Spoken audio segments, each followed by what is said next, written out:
Hey everybody, and welcome to part 2 of a series that I'm doing for Junk Food and You, where I am talking about how I review different treats. You can go back to last month's episode and listen to how I think about taste. And there's sort of 4 areas. I mentioned this the last time, but I'll mention it again. There's sort of 4 ways that I review treats. I do several paragraphs, generally 3 to 4 paragraphs. I sort of do a description. Then I get scores, which are scored in taste, texture, and novelty. Those are scored out of 5. Last month I talked about what I look for in taste. This month I'm going to talk about texture. Texture is, I think, something that people don't think about when they're eating treats, but I think candy companies think of a lot. In fact, I know candy companies, at least good candy companies, think of it a lot. The reason I know this is I've heard stories that they've redeveloped the wafer for Kit Kat bars several times to try and figure out how to get the perfect crunch, and based on the packaging and everything like that.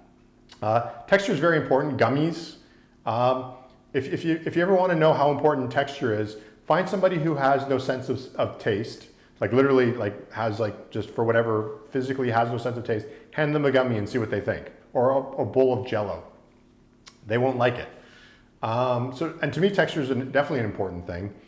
I mentioned this with taste, and it's a little bit the same with texture. One of the things I look for is I want to be given what I'm told I'm going to have. So if this is a crunchy potato chip, it better be crunchier than most potato chips.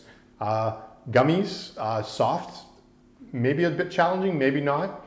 There's different levels of gummies, different types of gummies, and they all are based on the texture for the most part. So there's jellies, there's harder gummies, there's softer gummies, there's those marshmallowy gummies. Speaking of marshmallows, there's a texture I just don't care for. I don't mind handmade marshmallows, but I find that machine-made marshmallows taste a little bit like a weird chemically foam. So it's a texture I'm just not into at all. I like, the other thing, and I mentioned this sort of with taste, and this works the same way too, is some treats combine textures. So and I mentioned this last time too, if there's a chocolate bar with caramel, peanuts, pretzels, and chocolate, there's sort of these different textures. And so how much of each of those ingredients is in there will adjust the texture and make it good or bad.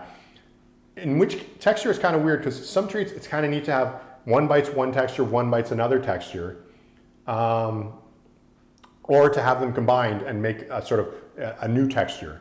There's certain textures that don't go well together, that are at least I find I'm not as big a fan of, or I find that it's challenging for anybody to do.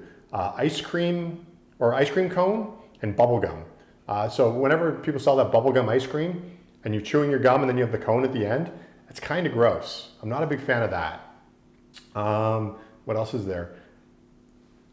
I'd like to see a crunch in a gummy. I think that would be kind of neat. Nobody's done it, but maybe it would work, like a pretzel and a gummy to make you could make a little bone or something. It would be kind of fun, like a little gummy leg, and you bite into it and you crunch, and there's that would be kind of, I don't even know if it's physically possible because of the way you make gummies, but that would be kind of neat.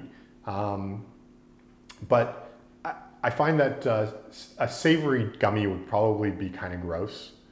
I always say that I want to try it because I think it'd be something creative, but just the idea of chewy savoriness is kind of not something that people think and probably like very much. Potato chip texture is a big one for me. You can go too light on the texture where it's almost this Folia party, almost styrofoamy texture.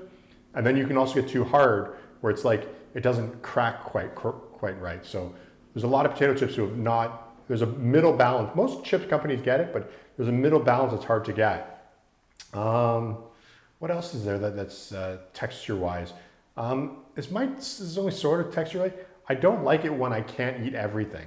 And lollipops might be the only exception that I'm okay with, but I don't like the idea of having a plastic thing. That sort of affects the texture as well. So I don't really I haven't found a chocolate sort of lollipop that I really love, because I don't like the idea of biting it off of a stick, that hard stick and the soft chocolate don't really go. And chocolate textures are a big one too. People go crazy about this, the snap of chocolate. I really like a milk chocolate that melts. And they don't tend to have as much of a snap. I understand, like I've had good snapping chocolate and I've had it where it tastes good, but I find sometimes there's such an interest in the snap that when you put it in your mouth, it doesn't melt the same way. And that's kind of annoying. So not a fan of that texture-wise either. It's like, I would rather have a soft sort of melt in my fingers milk chocolate over a snappy dark chocolate any day. So that's, I mean, so what I'm looking for, I guess, here is like, what's the perfect texture? And again, start sort of same sort of ideas with flavor. If you are, give me what you're promising. If you're blending, make sure that it's the textures together. Another one I don't like together is Rice Krispies and wafers. I just find the textures are too much the same, so it overwhelms you. But you want a balance if you're going to add more than one ingredient, have more than one texture. You want a balance of those, or have them so they're separated. So you can decide how to do that. You're the creative people at the candy companies. But there's that. And then there's individually with different types of candies, what I'm looking for in texture, like, a chewing gum, a potato chip, everything like that. There's sort of something I'm looking for. I don't want my jaw to hurt, but I also don't want it to fall apart immediately or even before I get it out. Like sometimes you can tell the texture of something before you even take it out because you pull something out of its package and it's damaged. You don't want that either. So that's bad packaging, and bad packaging with bad textures just generally means you're gonna have a broken candy. So that's kind of what I look for in texture. It depends on what you're making, but you want thoughtfulness to it, and you want something that's, and I said this with the taste too, don't be cheap.